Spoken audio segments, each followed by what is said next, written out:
This road in southern Ukraine leads to what used to be a summer camp for children.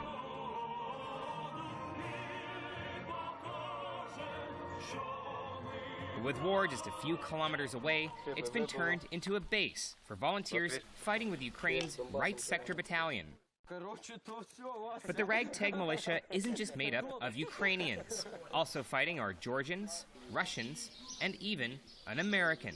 In this part of the country, Brian Boyinger, originally from North Carolina, came to Ukraine in February to join the fight against Russian-backed forces who were advancing into Ukrainian territory. He previously served in the U.S. Army in Iraq. In the Donetsk region, he's been fighting alongside Ukrainian forces, offering guidance on modern infantry techniques.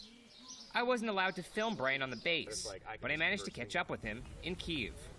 So you don't have any Ukrainian ancestry or Ukrainian background. What motivated you to come here and fight with the Right Sector Battalion? I had a dream, and now you're gonna start thinking I'm crazy. But no, I was asleep one day and I basically saw like a blue and yellow butterfly going through a battlefield. I was kind of following it like a little kid. Found something at the end of it that made me happy. I had no idea what it was because I woke up. But I was like, huh, that's kind of weird. This is a different dream that had no real reason or rhyme. So I was like, let's go to Ukraine. So now I'm here. And so tell me a little bit what it's like working with the Right Sector Battalion in eastern Ukraine. Well, I mean, it's good. They're a good bunch of guys. You know, they got a lot of heart. You know, so does Azov and Donbass. You know, it's just, they just need better equipment and, you know, need a little more direction. You know, they have the heart and they can win the fight. They just need somebody to kind of show them the way and give them stuff that'll make it to where they can clear the path. What's your role been in this fighting brigade? Mostly I've just been teaching, you know, basic infantry stuff, intermediate target interdiction, you know, stuff like that, like shooting at, you know, 600 meters, 700 meters. So, but nothing too crazy. As an American fighting in Ukraine with a Ukrainian volunteer battalion, I mean, is that legal? What are the legal barriers like for fighting with a foreign force? I mean, it's really not. It's not illegal. I mean, from the U.S. perspective, basically. I mean, as long as you're not fighting with a terrorist group or committing war crimes or things like that, you know, it is legal. I mean, mostly I've been just, you know, kind of an advisor. Like, you know, here's how you use mil dots. Here's how you know, create a range card. You know, here's the proper way to shoot at a target, kind of a thing. But I mean, it's legal. I mean, you can even join foreign armies provided you're not an officer or something like that. I mean, we have a long history in America of people going, like in World War II, World War I, joining the Canadians or the British, and provided you're not doing anything that conflicts with the interests of the United States or committing war crimes or things like that, and it's perfectly okay. I reached out to the U.S. State Department to ask about fighting with a foreign militia. A lawyer there indicated that it probably is not illegal for an American to fight in a Ukrainian battalion. Can you explain what the process was like for joining this battalion coming to Ukraine? Sure. Well, I mean, I don't necessarily know that I'm part of a battalion at all, other than just like in an advisory capacity. But, you know, it's like basically after I had that dream I told you about, I contacted the embassy in Washington, D.C., and I asked for the military attaché. I said, this is who I am, this is what I'm planning on doing. Do you have anyone I can talk to? So I got a list of numbers from basically a list of numbers to call. Some went to Donbass, some went to some guys that were associated with private sector. And, you know, Donbass and private sector both were, you know, more than happy to have me come hang out with them. But some of the guys from private sector were a little faster on replying to emails.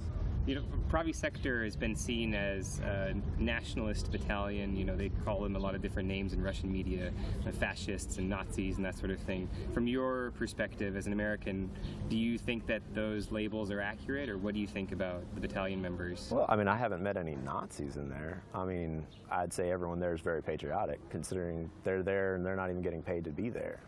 You know, I mean, they're putting their life on the line just because they feel it's the right thing to do. But as far as like, you know, jackboot wearing neo-Nazis, I haven't seen any of that stuff.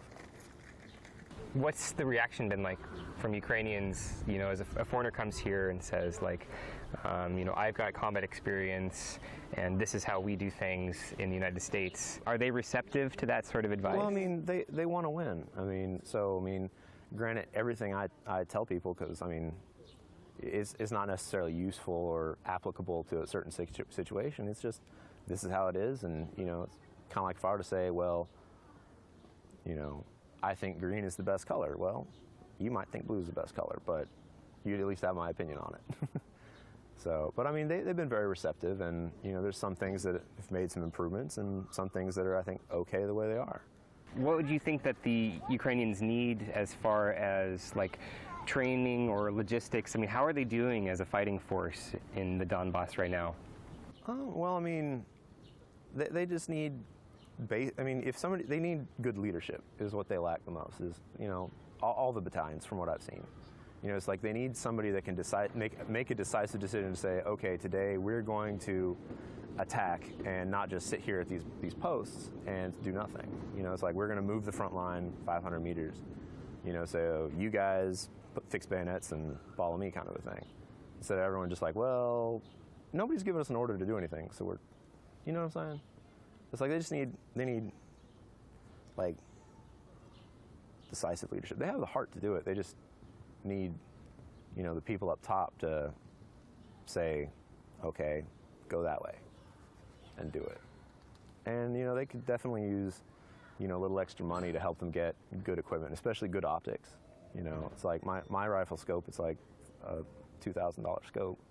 And with that, I'm able to look into windows and see actually what's going on and whatever, whereas with the PSOs that they're working with, it's like ×4 scope from 1960. You know, it's, you know, you can only work so well with older equipment. You know, with better stuff, they could see better, they could watch the Russians better and stuff like that. Brian says he's headed back to the United States since he doesn't have a long-term Ukrainian visa. But with no sign of the conflict ending soon, he says he might return in the near future. Collison, Ukraine Today, Kyiv.